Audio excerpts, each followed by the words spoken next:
It was an ordinary Tuesday morning when the billionaire stepped out of his sleek black car in front of the glass-walled cafe. He was dressed as always in a tailored navy suit, the kind of outfit that seemed to announce his wealth before he even spoke a word. His polished shoes clicked against the pavement as he walked, his phone pressed to his ear, his mind still juggling numbers, contracts, and board meetings. For him, life had long been reduced to a series of transactions: buy, sell, invest, grow. Nothing in his world happened by accident. Nothing was left to chance. He was a man who believed he had seen everything, controlled everything, and shaped his empire with sheer will. Yet what waited for him inside that cafe was something no amount of planning could have prepared him for. He pushed open the door, expecting the quiet hum of business chatter and the scent of fresh coffee. His schedule was tight, just a brief stop before heading into another long day of meetings. But as he entered, his gaze was pulled not to the reserved table set for him in the corner, nor to the barista who recognized him instantly, but to a sight that made his heart stumble. There, near the window where sunlight spilled across the wooden tables, sat his son in a wheelchair. The boy, dressed neatly in his small suit and tie, should have looked solemn, as he often did. Since the accident that left him unable to walk, smiles had become rare. Joy was something fragile in his life, something the billionaire had tried to buy through therapists, toys, and luxury experiences. Yet nothing had worked. His son carried a sadness that even the most expensive doctors couldn't heal. But today was different. Today the boy was laughing. The billionaire froze at the doorway, his phone slipping from his ear as he watched in disbelief. His son's face, usually pale and distant, was lit up with genuine happiness. The sound of his laughter echoed in the cafe, innocent and free. The billionaire's chest tightened because he hadn't heard that laugh in so long that he almost forgot what it sounded like. And then he saw why. Leaning over the boy with a spoon in her hand was a young black waitress. She wore a simple uniform, a pale blue shirt tucked into a dark skirt, her hair neatly tied back. Her smile was wide, her eyes warm, and she was gently feeding the boy as though he were the most important person in the world. She didn't seem to notice the curious stares of other customers or the presence of the sharply dressed man who had just entered. Her attention was on the boy, and the boy's world was entirely fixed on her. The billionaire blinked, struggling to understand. Why was his son here without him? And more importantly, who was this girl? He felt a surge of emotions. Confusion, first then suspicion, and then something he couldn't quite name. He had hired countless professionals over the years, caretakers, nurses, therapists. Yet none of them had been able to break through his son's shell. But this girl, a stranger in a cafe, had done it in minutes.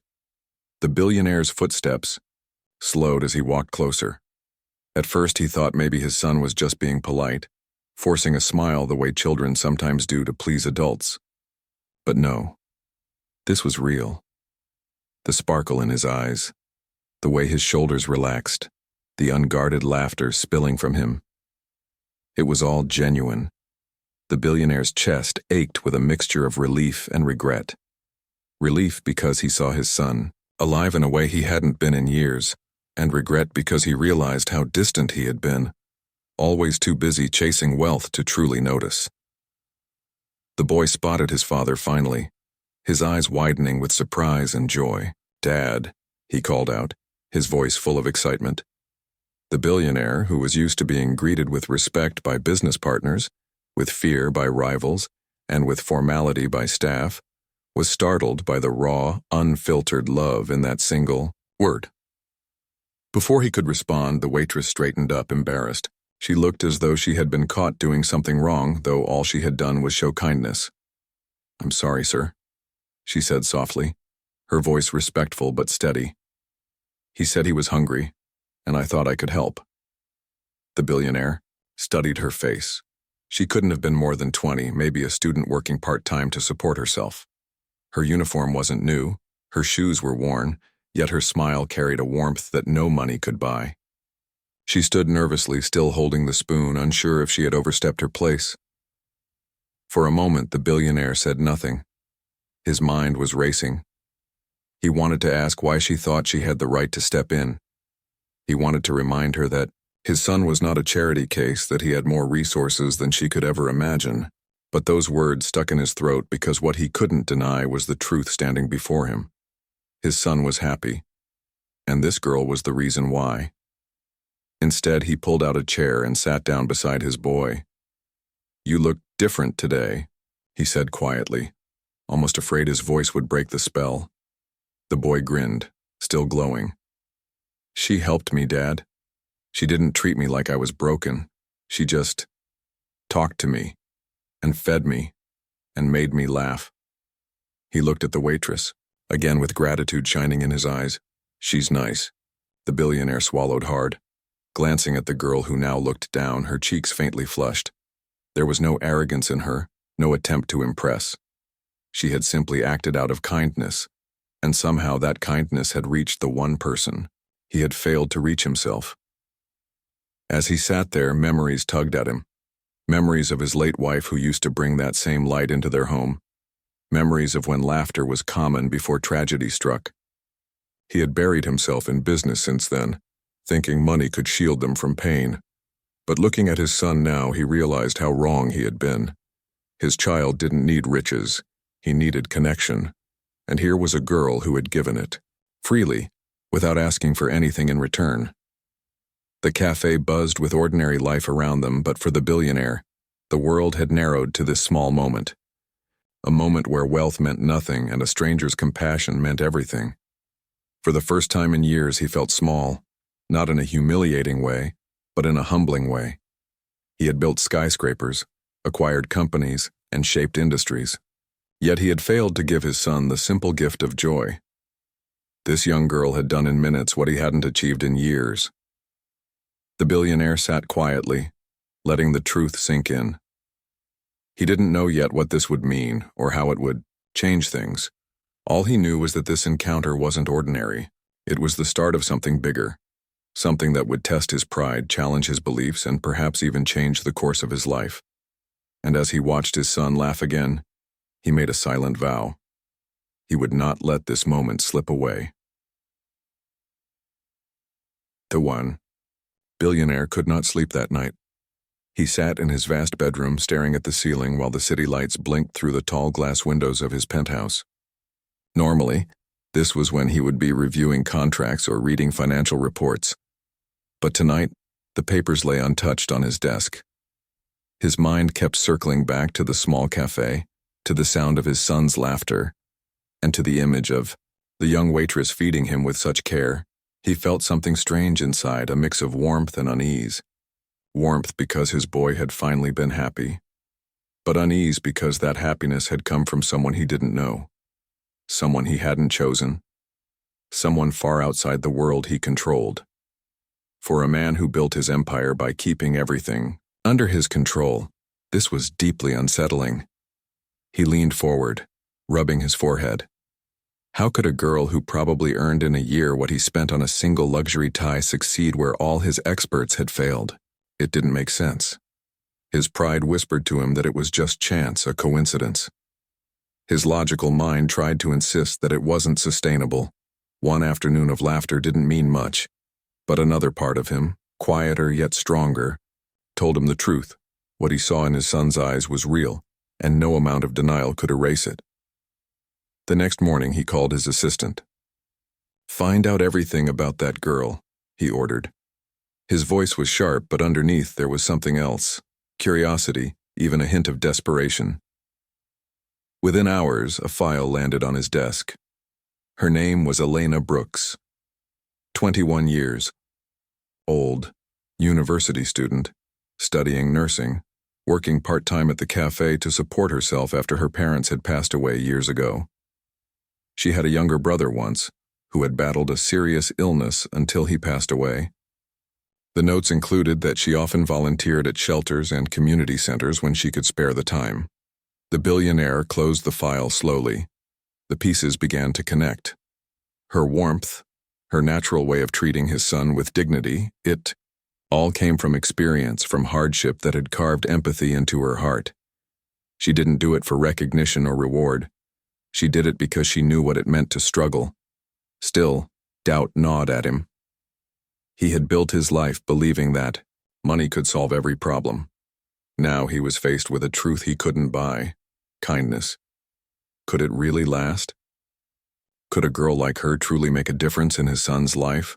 Or was it just a fleeting moment that would fade as quickly as it came? Later that day, he watched his son from the doorway of their home library. The boy was flipping through a book, his face brighter than usual. "What's got you so happy?" the father asked casually. The boy looked up, his eyes lighting up. "Elena said she'd tell me more stories next time we go to the cafe. She promised." The billionaire felt a pang in his chest. His son had spoken her name with more excitement than he had ever spoken about the expensive doctors or private tutors. That frightened him, though he didn't admit it. What if his boy grew attached, only for her to leave? What if this was just a passing kindness and not something permanent? "Don't get too used to her," he said carefully, trying to protect his son. "She's just a waitress, you know. She has her own life." The boy frowned. "But she makes me feel normal, Dad. Like I'm not different. Don't you want that for me?" The billionaire had no answer. His throat tightened, and he had to look away. In his world, normalcy was something he couldn't give his son, no matter how much he tried. And hearing those words from the boy's mouth only deepened his doubts. That evening, he returned to the cafe, alone this time.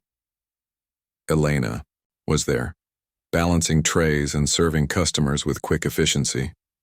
She didn't notice him at first. He watched her, the way she smiled at customers, the way she took extra time with an older man struggling to read the menu, the way she offered comfort to a little girl who had dropped her milkshake. There was no act in her kindness. It was simply who she was. Finally, he approached her. She looked startled when she realized who he was. "Sir, you're back." "Yes," he said, his voice calm but probing. "I wanted to talk." She glanced nervously at her manager before leading him to a quieter corner. "Of course, what about?" "My son," he said simply. "He hasn't been that happy in years. And you made that happen." "How?" Elena blinked at the bluntness of his question. "I don't know if I did anything special," she admitted. "I just treated him like a kid, like a boy who deserves to laugh, not like a patient to be managed."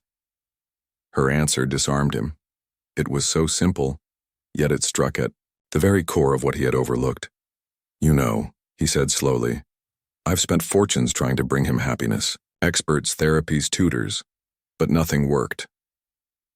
His voice dropped lower, almost confessing.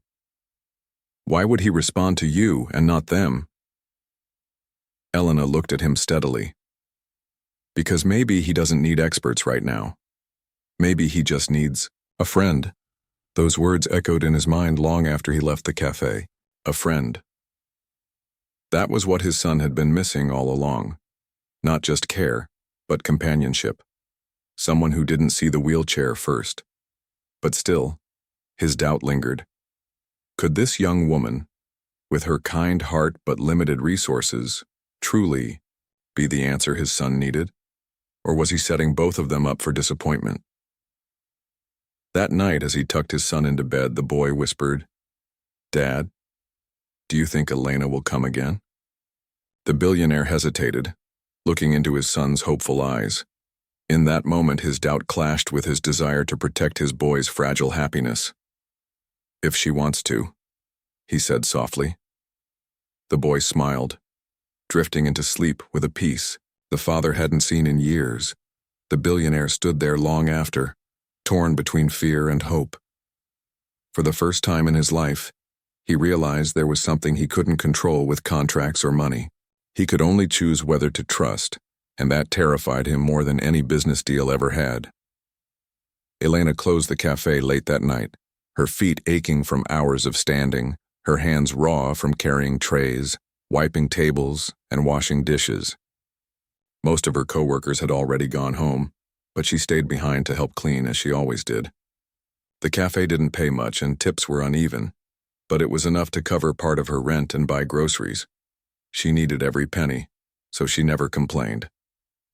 As she walked home under the glow of streetlights, her thoughts wandered back to the boy in the wheelchair and his father. She had not expected the billionaire to return, let alone question her with such intensity, and yet she understood why. Wealth gave people the illusion of control, but when it came to love and healing, money could not always reach the heart. She knew this truth because she had lived it. Her small apartment was quiet when she entered. She set her worn bag on the table and sank into a chair, exhausted. The walls were bare except for a few photographs. Her parents, long gone now, smiling proudly at her graduation. Her younger brother, frail but beaming, his arms wrapped around her neck. She stared at his picture for a long time. Her brother had been the center of her world. He was born with a condition that weakened his body, making every day a battle. While other children ran outside, he often lay in bed, dreaming of adventures he could never take. Elena had grown up learning responsibility early. While other girls played, she learned how to feed him, how to lift him gently, how to comfort him when pain brought tears to his eyes. Their parents had done their best, but bills piled up quickly. Medical treatments, hospital visits, medication, all of it drained their savings. Elena took on small jobs even as a teenager to help keep things afloat. She worked weekends, evenings, summers, all while staying in school. Her life was not easy, but she never resented it. Her brother's smile made every sacrifice worth it, but then came the day when no amount of care could keep him alive. She remembered holding his hand as he whispered, "Thank you for always treating me like I wasn't broken."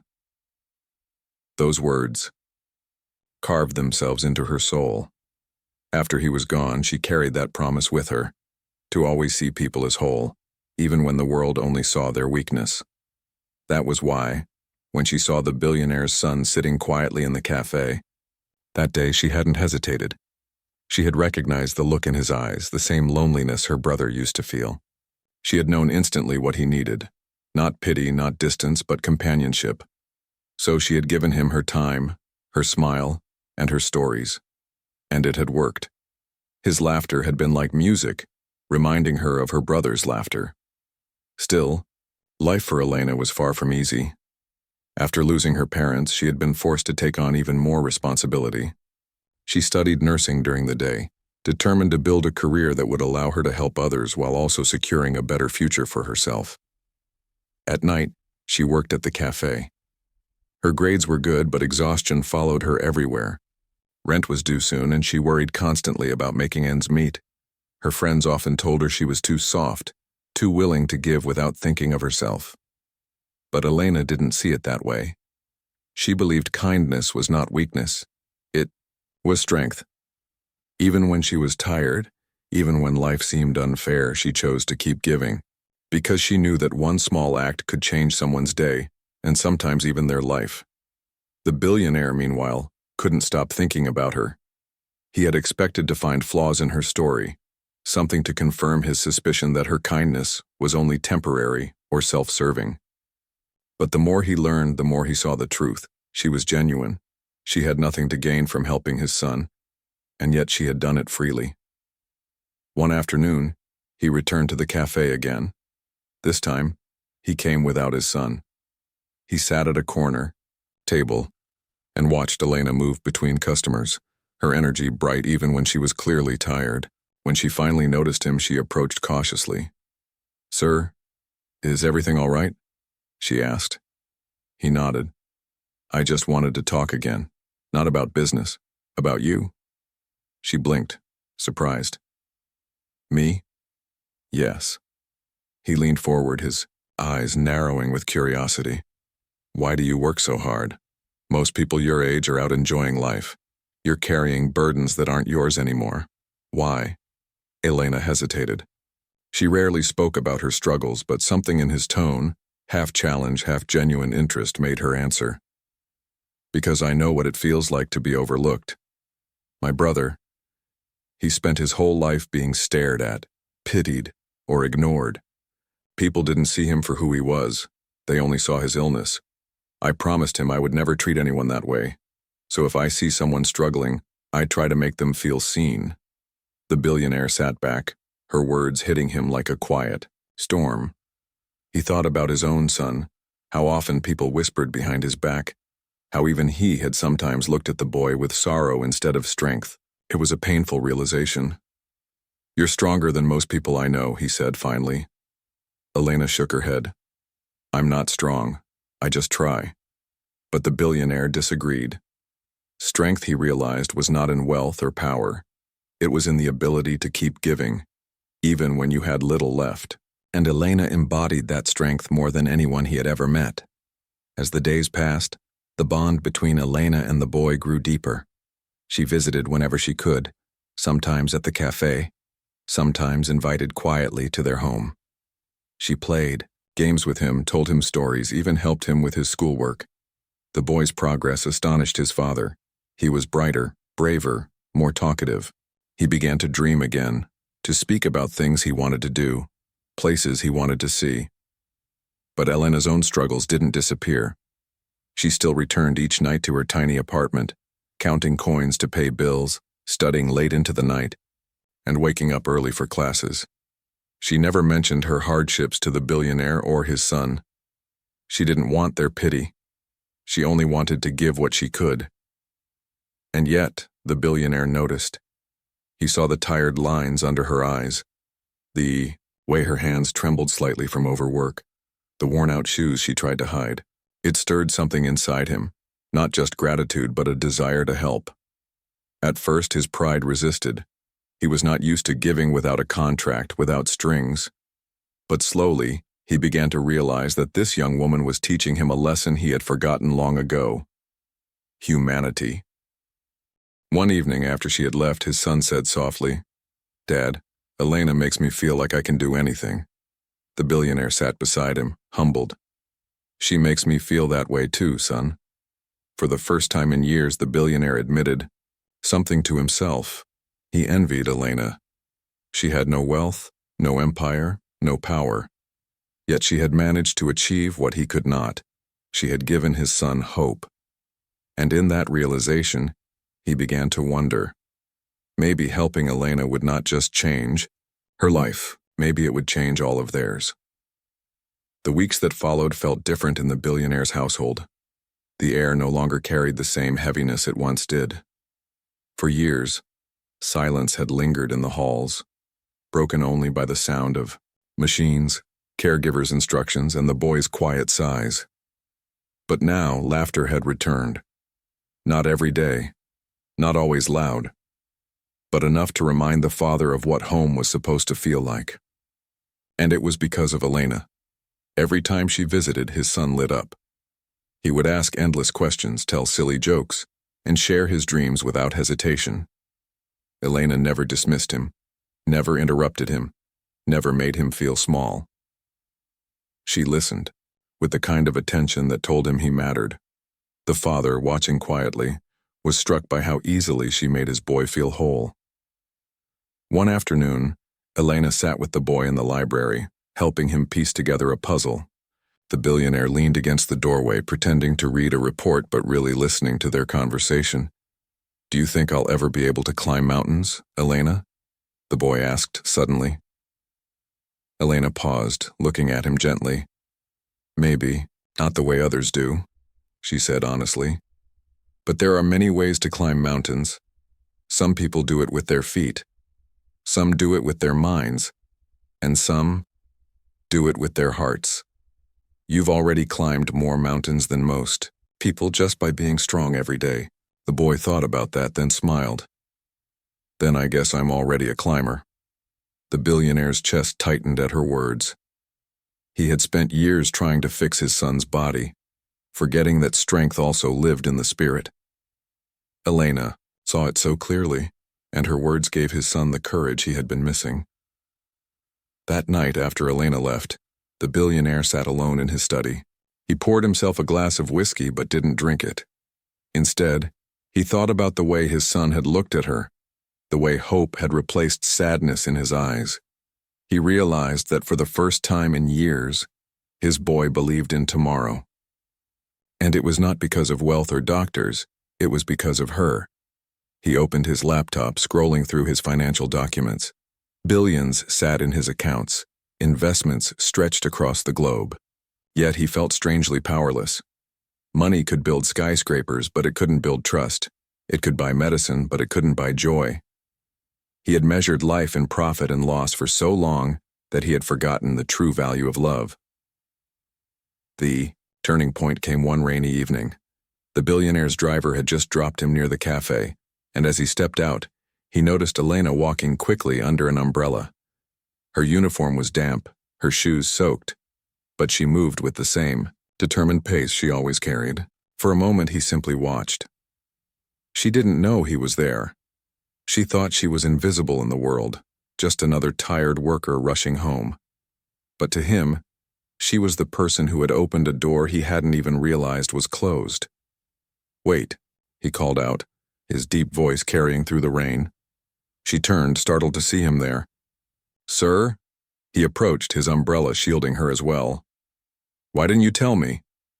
"Tell you what?" she asked, confused. "That you're struggling. That you're working yourself to exhaustion.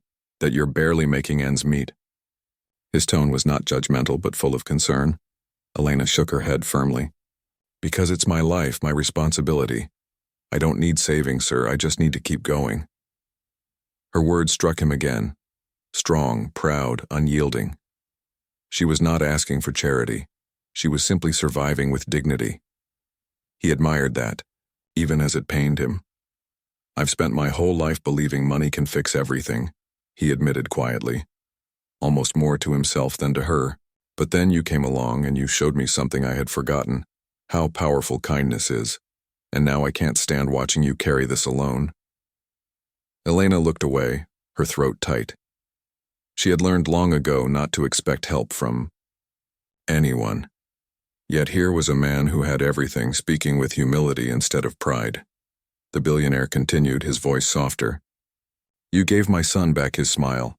You gave me back hope. I can't repay that with money, it's impossible. But I can help you build the future you deserve, not because you need saving, but because you've saved us." For the first time, Elena didn't know what to say. She felt tears press at the corners of her eyes, but she blinked them away. "I don't know if I deserve that," she whispered. "You do," he said firmly, "more than anyone I've ever met." That evening marked the shift. The billionaire began to take small steps, careful not to overwhelm her. He offered to pay for her nursing tuition so she wouldn't have to work nights. At first she refused, but when he explained that it was not charity but gratitude, that his son's progress was the greatest return on investment he had ever seen, she reluctantly agreed. His son noticed the changes too. "Dad, Elena looks less tired now," he said one day. "Did you do something?" The father smiled faintly. "Maybe, but she's the one who's been helping us. I'm just trying to return the favor." It was not just about money, though. The billionaire himself began to change. He spent more evenings with his son, not just as a father, but as a companion. He listened more, laughed more, and for the first time in years, he felt the walls around his heart begin to crack. Elena's influence was not only healing his boy, it was healing him too. One evening, as they all sat together in the living room, the boy fell asleep mid-conversation. Elena gently pulled a blanket over him, her touch tender and protective. The billionaire watched her, something stirring in him that he hadn't felt in a long time. Trust. He realized then that Elena wasn't just a passing presence. She had become family, and as he looked at her across the room, he knew the turning point had come. His life, once defined by power and wealth, was shifting towards something far greater. It wasn't about what he could buy, but about what he could build, love, trust, and a future where his son was never alone again. The seasons began to change.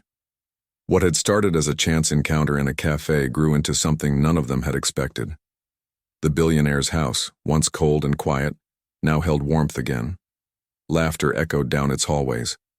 The boy, who had once withdrawn from the world, was now eager to face each day. And at the heart of it all was Elena. She had become more than just a visitor or a friend. She was woven into the rhythm of their lives. She helped the boy with his studies, encouraged him when he grew frustrated, and celebrated his victories no matter how small. She taught him that even if his legs could not carry him where he wanted to go, his spirit could. The billionaire watched all of this with silent gratitude. He had spent years building walls around himself after his wife's death and his son's accident. He had hidden behind work, behind meetings, behind the illusion that wealth could protect him from pain. But Elena had shown him that healing came not from power but from people, from kindness, from love. Still, he wrestled with a decision. He had already begun supporting her education, but he felt it wasn't enough. He knew her life had been filled with sacrifices, her lost parents, her late brother, her long hours of work. He couldn't erase her past, but he could change her future. Yet he worried. Would she accept more help? Would she think he was trying to buy her? That was never his intention. He didn't see her as someone to rescue. He saw her as someone who had rescued them. The answer came one afternoon when Elena and the boy were in the garden. The boy was trying to guide his wheelchair over the stone path, and Elena cheered him on with every push. When he reached the end, he raised his arms in triumph. "You did it." Elena laughed, clapping her hands. "See? Nothing can stop you." The billionaire stepped outside, watching them. His son's face glowed with pride, and Elena looked at him with the same care she always did. In that moment, the billionaire knew this wasn't temporary. This wasn't chance. This was family. That evening, after the boy had gone to bed, the billionaire asked Elena to sit with him in the study. She looked nervous, unsure why he had called her in. "Elena," he began, his tone gentle but firm, "you've changed our lives. Not just my son's, but mine as well. You gave us something we thought we had lost forever. Hope. I can never repay that, but I want to give you something that might make your journey easier." Her eyes widened.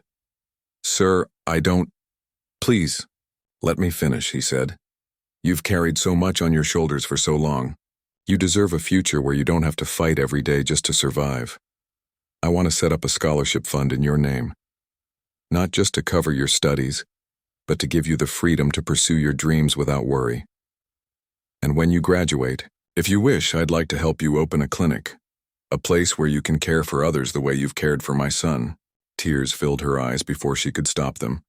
She shook her head, overwhelmed.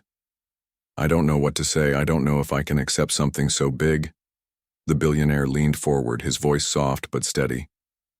"This isn't charity, Elena. This is gratitude. You saved my son's spirit, you gave him back his laughter, and you reminded me what it means to be a father. That is worth more than all the money in the world. Please let me do this." Her tears spilled over, and for the first time, she allowed herself to cry openly in front of him. Not tears of sorrow, but of release. Years of struggle, of carrying burdens alone, suddenly lifting. She nodded, unable to speak. When she finally found her voice, she whispered, "Thank you. Not for the money, but for believing in me." The billionaire smiled faintly. "It's the least I can do. You believed in us first." The next day, he shared the news with his son. The boy's eyes lit up with excitement. "Does this mean Elena will never leave us?" he asked eagerly. "She'll always be part of our lives," his father promised. "Not because of money, but because she's family now." The boy threw his arms around his father, something he hadn't done in years. The billionaire held him close, his heart swelling with emotions he had long buried. In that embrace, he knew he had finally become the father his son needed. Months passed, and the changes grew. Elena no longer dragged herself through late shifts at the cafe. Instead, she poured her energy into her studies, excelling in ways she hadn't thought possible.